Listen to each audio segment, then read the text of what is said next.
কোনো hawker registration ছাড়া কোথাও ব্যবসা করতে পারবে না। এটা আমরা করে দেব।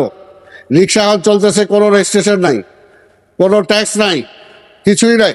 যে যেভাবে পারতেছেন, কেরানীগঞ্জের রিক্সা ঢাকা শহরে আসতেছে, ঢাকা ডিস্ট্রিক্টের রিক্সা ঢাকা শহরে আসতেছে, কুমিল্লার রিক্সা চলে আসতেছে, টঙ্গীর কোনো বাধা নিয়ম নাই। কিন্তু এটা হবে না, ঢাকা শহরটা হকারে বসে গেছে।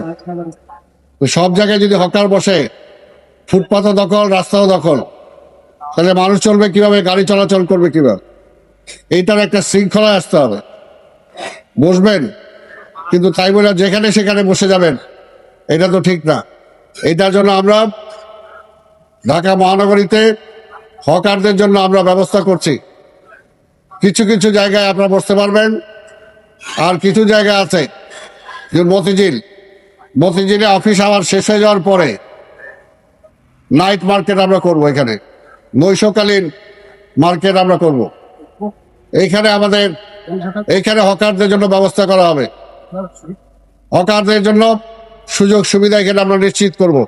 গাইস, ওনার কথার সাথে একমত হয়ে থাকলে এই ভিডিওটা বেশি বেশি করে শেয়ার করবেন। আরেকটা কথা, আপনার মূল্যবান মতামত এই ভিডিওর কমেন্ট বক্সে জানিয়ে যাবেন। এতক্ষণ পর্যন্ত আমাদের সাথে থাকার জন্য ধন্যবাদ। আসসালামু আলাইকুম।